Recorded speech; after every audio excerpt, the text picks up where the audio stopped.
안녕하십니까? Hello, I'm Steve Dr. Easy Kim Hands-on의 Kyung-won of Dr. Steve Easy Hands-on. Today, I'm going to talk about last kit.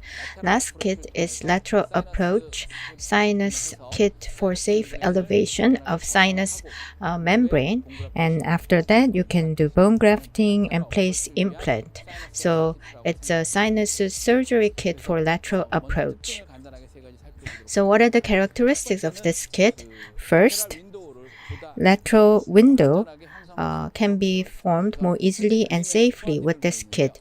You see core drill in this diagram, and it has inverted cone shape and rounded edge design, same as the cast drill. And we also have dome drill, so you can also grind window. In other words, sinus membrane can be protected, and the lateral window can be formed more easily.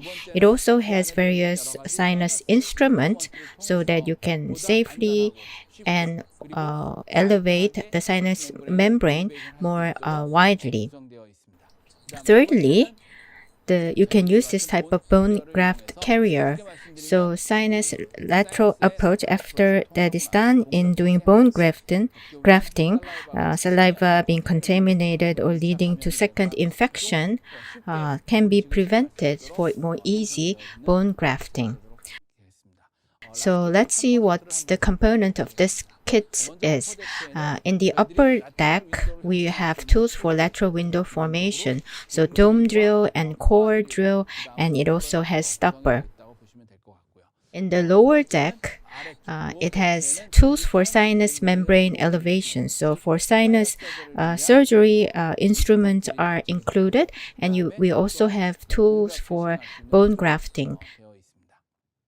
So first, let's talk about dome drill.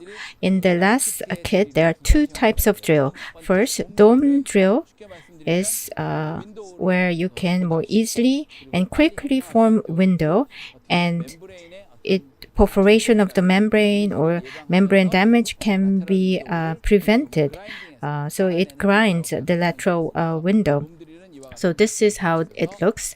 Diameter, you have 5.5 and 7.0, two types. And dome drill, the cutting itself has smooth cutting force, and it has minimal expulsion. This means that while grinding, you can collect bone chips. The blade allows for that, and it forms again bone chips. And because it's in dome shape, in lateral approach, if the surgical field is too narrow, then you can tilt it and drill. Next is wide dome drill. When you do formation with dome drill, when you grind, the window could actually on the center part be narrow. And if you have narrow window, you can then use wide dome drill so that you can widen the lateral window. And if necessary, you can use this tool for further expansion. So the recommended RPM is about 12 to 1500. So width is 7 millimeters. And then you have side wall drill. And side wall drill is after wide dome drill. If you have sharp bony edges, then this is a drill to remove sharp edge of bony windows. So you can cut side wall, so it has the drill for that and the tip to safely protect the sinus membrane. It has dome shape of drill tip. And here, in the lateral drill, for the length, you mount stopper, and we use cast drill stopper with the sidewall drill. So sidewall drill uses the cast kit, and the dimension is like 12 millimeters cast kit stopper. If you mount then sidewall drilling depth will be 5 millimeters. So 5 millimeters of the drill will be protruding. And if you have a stopper of 8 millimeters, then the blade length of the drill will be 1.0. So you can use it more safely. Next is core drill. And dome drill, lateral window, you grind it for formation, but core drill, forms the bone lid while drilling. So as you form bone lid with the conventional drill, and you can also form bone chips between blades. And basically, the drill concept uses the same design of cutting blade of cast drill. So more safely, without damaging sinus membrane, you can form window with this core drill.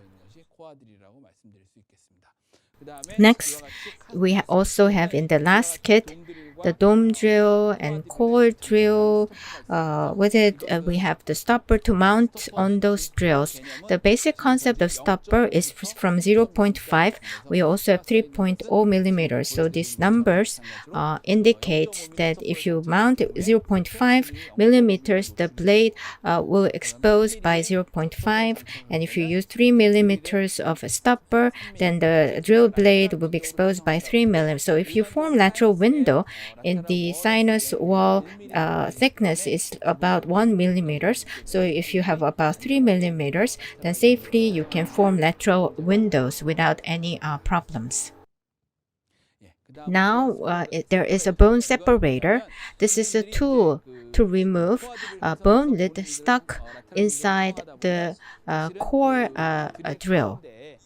So if you have lid left in the center, it's very hard to remove that, but for that you can use this instrument.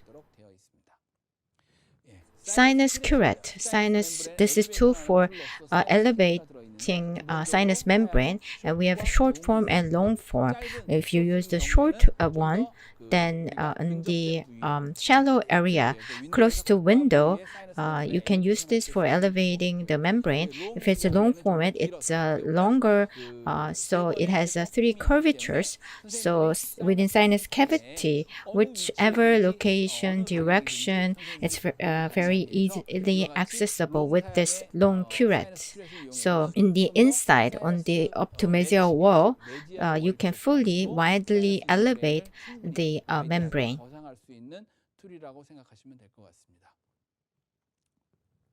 Next is membrane separator. So the separator on one side has around the dome shape.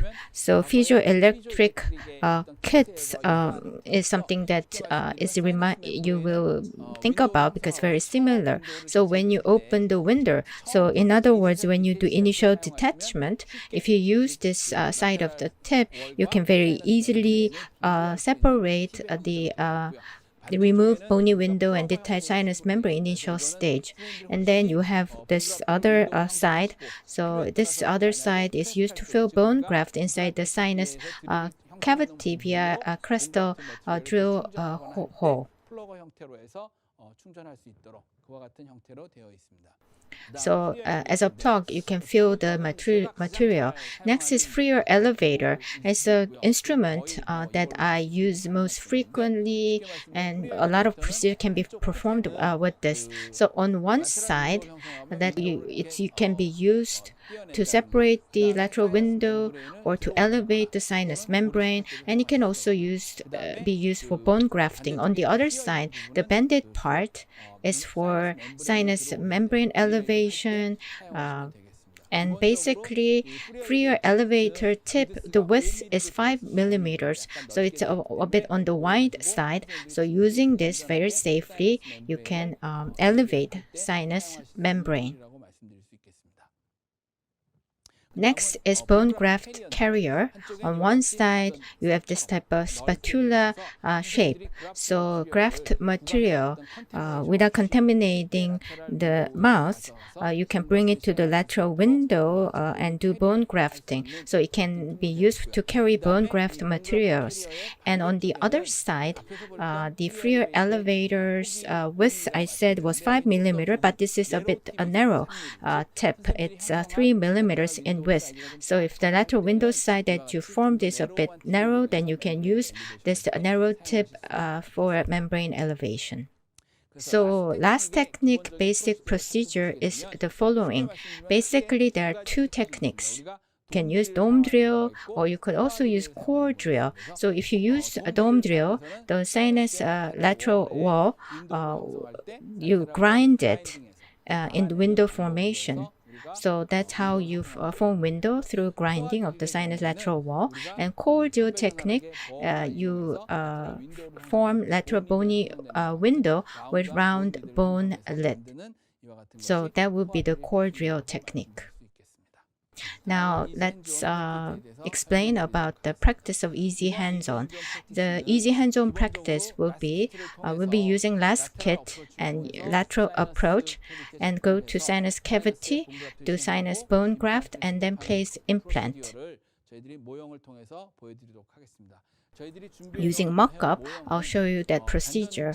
So the mock-up that we prepared in terms of residual bone height in number 16 and number 17, if 2 are missing, then 4 millimeters number 16 and 3 millimeters for number 17. So for these two teeth, using the dome and core drills, we will form the window, and then using sinus kits, you will use the instrument to elevate the sinus membrane and then do bone grafting and place implant.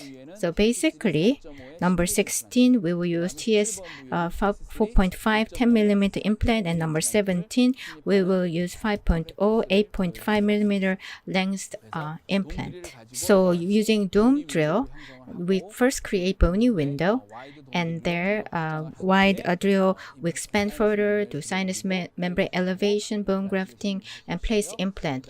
With the core drill technique, we form first bony window, but with this drill, sometimes you have a bit narrow window, then we do overlapping, create a window next to it so that lateral window can be wider. Then after that, we elevate the sinus membrane, graft the bones, and then place implant. And through hands-on, I'll show you how to do it. So I'll see you in the hands-on part.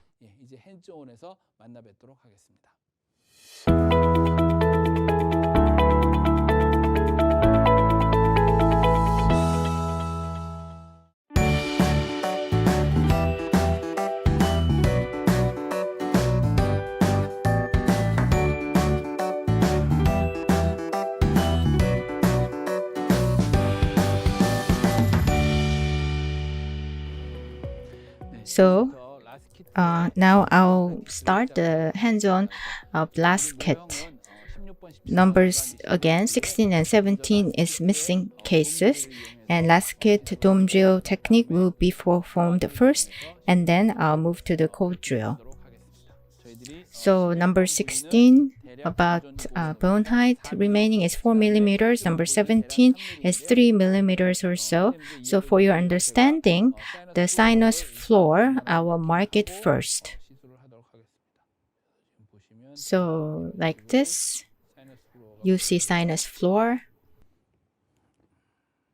And dome drill diameter, you have 5.0 and 7.0. So first I use the 5.1 and then use the 7.1. So first 5.5 will be chosen.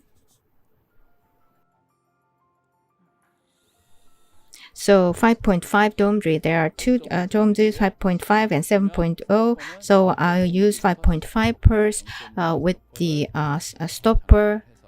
Like this, that is 0.5 millimeters. So 0.0 millimeter means the blade is not very visible because it's too short. But anyway, lateral window on the sinus floor and on the front part, about 2 to 3 millimeters gap. I will first form the window with this instrument like this.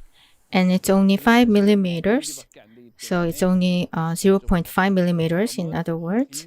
So next I will use 1 millimeter stopper. That means that you will see a bit of the drill blade. So like this.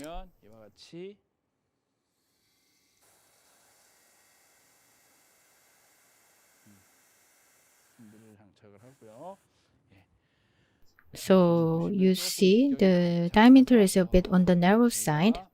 So dome drill will switch from 5.5 to bigger one, 7.0 diameter dome drill.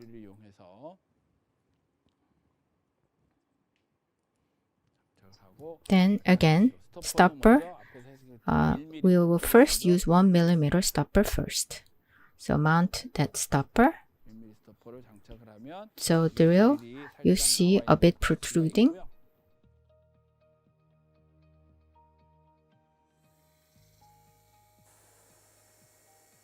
Again, with the dome drill, lateral window is grinded. So as you can see, there is a bit of perforation, but it's still very thin. So I will use 1.5 stopper. Lateral wall thickness is about 1 millimeter, but there is a banded area. So I'll go now with 1.5 stopper. So 7 millimeter diameter dome drill with 1.5 stopper.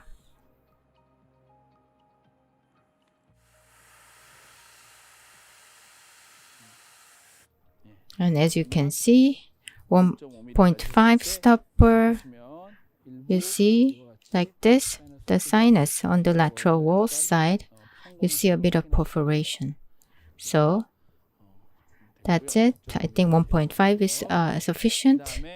Then the hole is a bit on the narrow side, so we now opt for wide dome drill, 7.0 diameter, but it's a bit wide on the front. Stopper 1.5 mounted.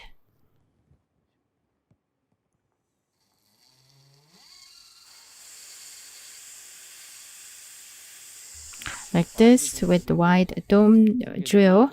You see there is a bit of expansion, widening. So sinus, you see, has been widened, and there is sinus mucosa, and sinus has been, penetrated. The sinus mucosa, but there is a bit thin area remaining. So I will use sidewall drill to remove it. Sidewall drill is this one. So this one stopper, we use cast stopper. So with sidewall drill,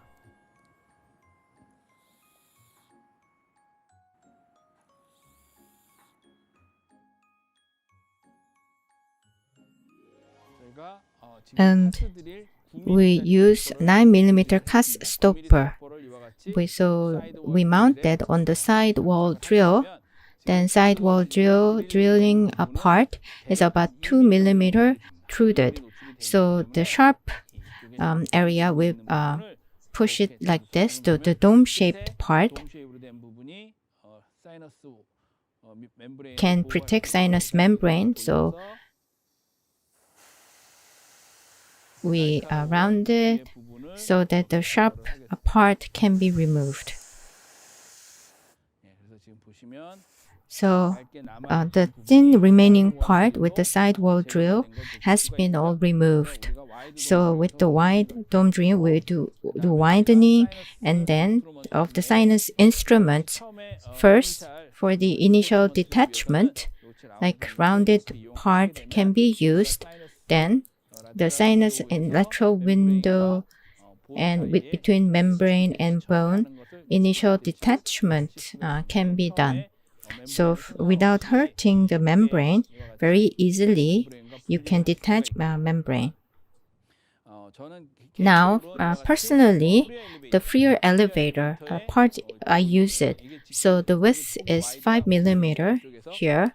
So depending your preference, I think the part you go first is different, but I think this top part might be the easiest, and if necessary, the mesial area is then detached because that is kind of very thin one. So in the clinical setting, elevating sinus membrane, if you elevate, it's easy to tear. So sinus membrane, you let it touch the bone and push it, then sinus membrane can be easily detached and membrane will be elevated.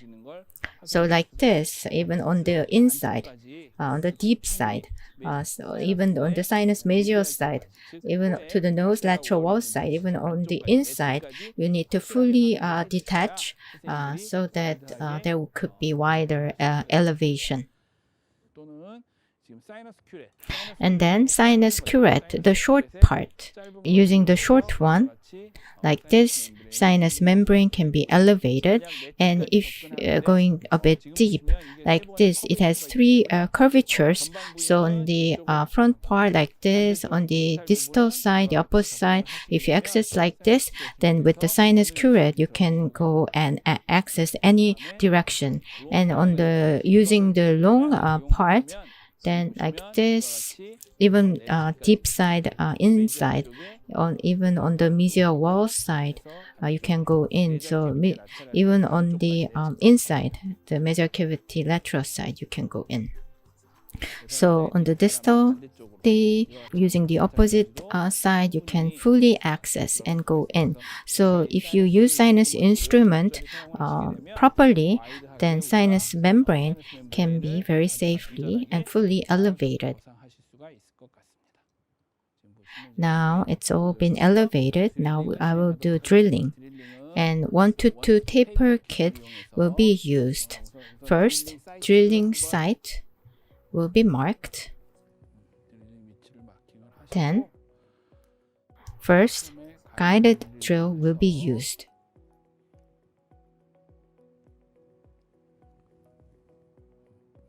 So if you're worried about hurting or tearing sinus membrane, then in clinical setting, you don't have to like fully, open it like this, but like this, you protect and then you mark the drill hole area.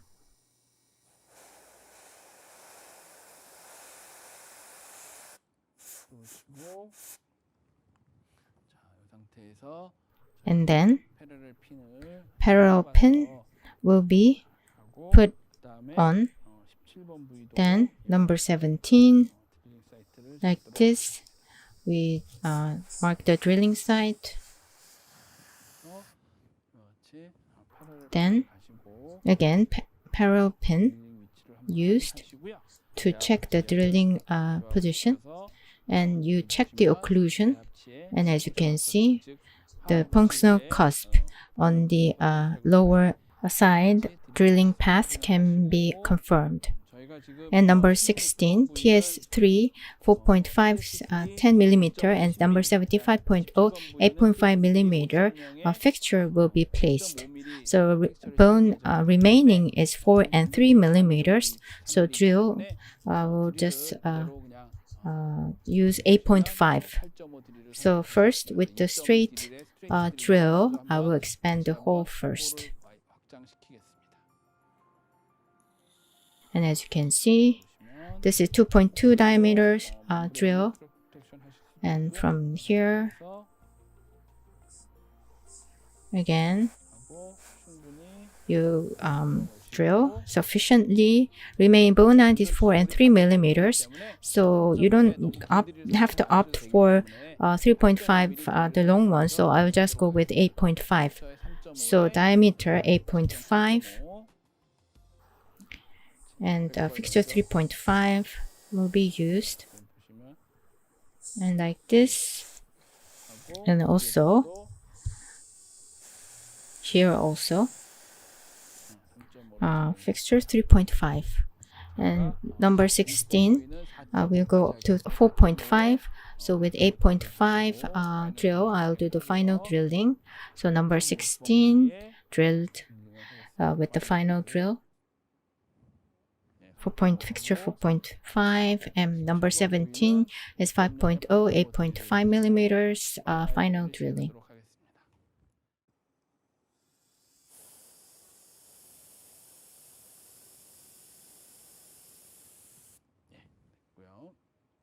So now I'll go for bone grafting. As you can see, with the free elevator, I put the graft material in here. And if needed, then like this, in bone carrier, the graft material is put in so that more smoothly the bone grafting can be done on the sinus. Like this, with the free elevator, will do drilling clinically because the patient is lying down. Bone grafting goes toward the back side, and on the opposite side of the free elevator can be used and move like this to prevent the material from going too much toward the back. And as I said before, just in case, using this plugger tip, the drilled location along the drill hole like this, you can also do the bone grafting. So depending on position, if you're just wondering whether material has gone in or not, then along the drill hole from the crustal side, the graft material, you can check that it goes in properly. That's important. And if you think window is too small or narrow, then again, freer elevator diameter, the width is 5 millimeters, and this one has bone carrier is narrower, 3 millimeter. So even the narrow site, bone grafting can be performed very well.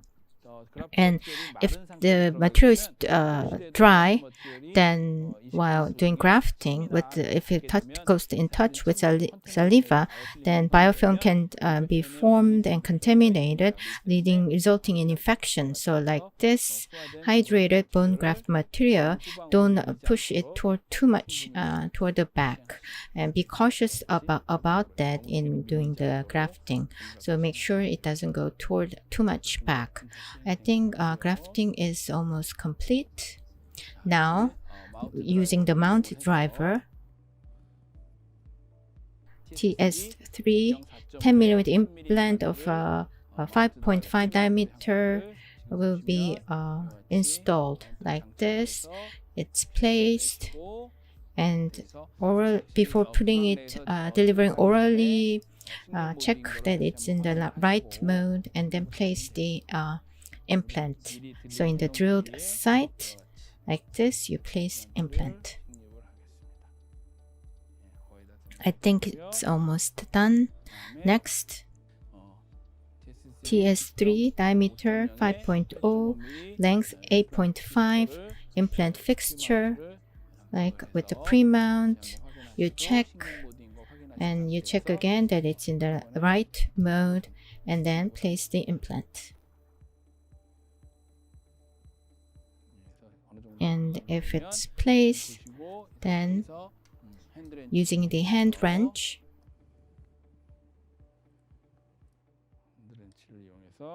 implant will be placed in the final depth. In case TS3, residual bone height, if you go minus 1 millimeter, but if the residual bone height is not sufficient, you go bone level because you cannot go too deep. But if you go slightly deeper than bone level, it will be good. And you check that there is a sufficient primary stability. And so like this, the implant fixture has been installed, and graft material is protruding. So again, put that in place, and after that you check occlusion. Then as planned, you see it's been done correctly in the correct site. Then pre-mount, the mount will be removed with the open wrench, because if stability is weak, it can get loose. So like this, you loosen it, and same for this also.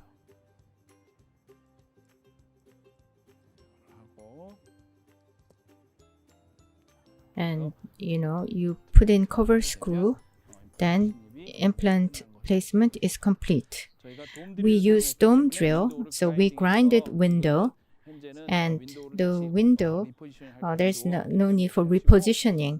So you can just suture, cover up like this, or you could just cover it with collagen membrane first. And that's it. So this is how it's complete. So compare the sinus. You see on this side, membrane has been fully elevated, and bone grafting and implant placement, you can confirm has been done. So the second part of the last kit practice is forming window with core drill and then do sinus grafting. So core drill diameter, you have 5.5 and 7.0, but 5.5 is a bit too small, so we will use a 7.0 drill.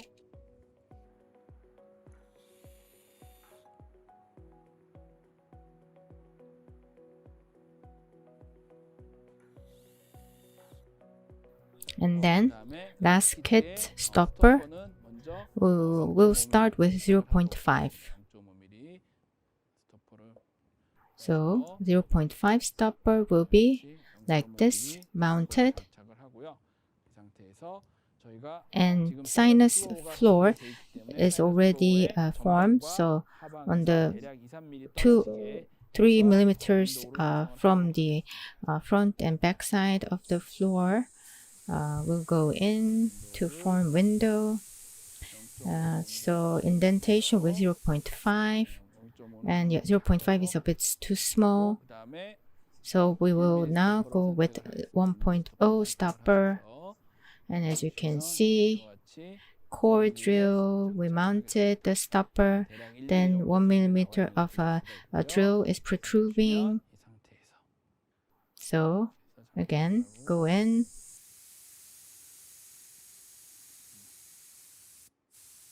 Like this, if you drill, then as you can see, if you remove stopper in core drill, you see the bone chips have been collected.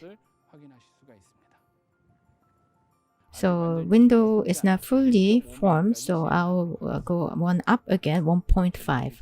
1.5 stopper mounted to the core drill.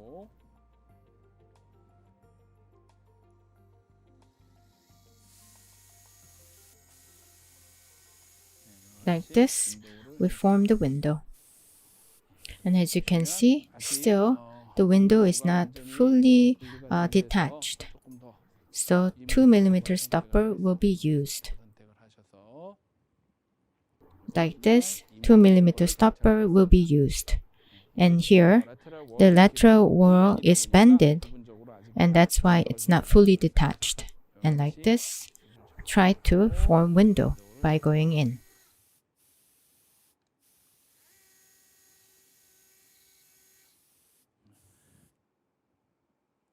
So we detach the window, and as you can see, just in case if the hole you think is too small, then in some times you can, create one more hole right next to it.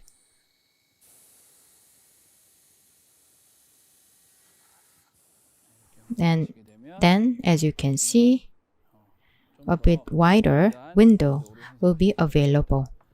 Once the window is formed, then first, using separator, you see, you detach initial detachment from the sinus membrane, and using freer elevator like this, distal side and also medial side, also on the front side, sinus floor side, and even the inner side, you detach fully. Or using sinus curette, like the front part, you can elevate, or the opposite side, the back side, you can elevate. So you first use short shaft for this part, and then for the longer one, you can even go deeper. Then sinus membrane will be fully elevated. So on the distal side, you do fully detach. Then sinus membrane is fully detached. Even on the inner side, you see there is a full elevation.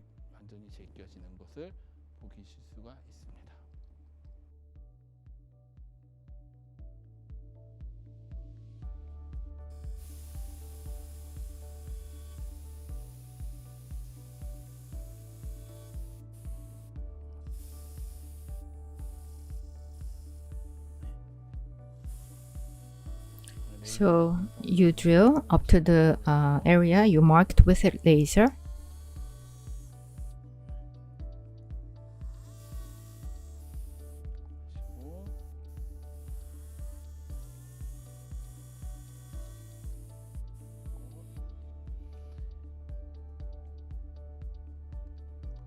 So always when you perform sinus graft, make sure it doesn't go too much toward the back.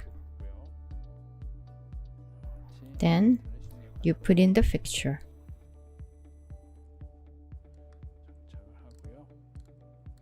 Then you put it in place with the wrench, like this. And because we use core drill, there is a bone lid that's been detached. So we bring the bone lid back into the position. So like this. Then surgery is complete. And as you can see here, bone graft material is all in there, and bone grafting is done, and implant is placed, and sinus is fully elevated. So if you're worried about hurting sinus membrane, and if you're using last kit, then with dome drill, you can grind the lateral window. And if you use core drill technique, as you've seen in the practice, you can form bony window and then detach the window, so lateral approach can be performed more safely.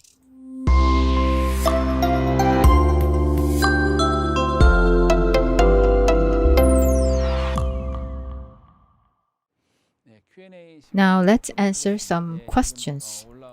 We have two questions. First one, it's about of the dome drill and core drill, which one do you recommend more? Now, in my opinion, I personally like core drill more, because when you use core drill, then the core drill itself is the same in terms of design as cast drill. So reducing damage of the sinus membrane, it can form the lateral window and detach the window and then position it back afterwards. So that's why I opt more for core drill. But when you use core drill, sometimes the window size can be too small. Then in that case, as I showed you in the practice, you can, make another window right next to it to widen the window. When you use dome drill, then lateral wall is grinded and fully removed. So in some cases, it might be the easier option, and also when you're using last kit. But if depending on the oral situation of the patient, there's not much of a room, then you could use dome drill. So the biggest difference is the dome drill, it grinds lateral wall and removes it, while in the core drill, lateral window is formed. So I think depending on cases and indications, you can use either of the two. We'll now go to the next question. So residual bone, what is the criteria for using cast and less? So use cascade or last kit? I think that is the question. In the past, 4 millimeters or 5 millimeter was the base of the bone residual height. If it's bigger than that, you do crestal approach. If it's lower than that, if there is a lower residual bone, then you do lateral approach. But I think such a criteria has now become evasive. So personally, I also of course, the remaining bone height is important, but in case number 7 and 5 exists and there's single missing of number 6, then even if the residual is less than 4 millimeter, you have still teeth available right next to them, and sinus width is narrow, then I think it's possible with crestal approach. Just in case, when you do crestal approach, the most important thing will be primary stability, securing the primary stability. And also, if you go for lateral approach, of course, in the past it was based on the bone height. But now, if you are missing the most posterior area, and if you have occlusion force because the opposite teeth is natural teeth, and you have to use the teeth for longer time, then you do bone grafting and think about sinus augmentation. Then, in such case, lateral approach might be the better option. So, depending on the patient case, if it's a younger patient and sinus is wider, or with doing crestal approach, sinus membrane has torn, hence with the crestal approach alone, repairing the torn membrane is really difficult. So with the cascade, you do crestal approach, but if the membrane has been torn, then without bone grafting, put in shorter implant. If not, then residual bone height is too small, then with lasket you can do lateral approach. So the torn membrane can be checked with your eye, and by repairing that membrane, if you approach with this kit like that, I think it will be good. So only basing whether it's crestal approach or lateral approach based on remaining bone height, now it's more like depending on all situations and indications, you opt for the more right one depending on the situation. And with that, I would like to conclude my lecture on lasket. I hope that through this hands-on, you learned more about lasket and how to use it. And I would like to end this lecture by thanking for your attention. Thank you very much. 감사합니다.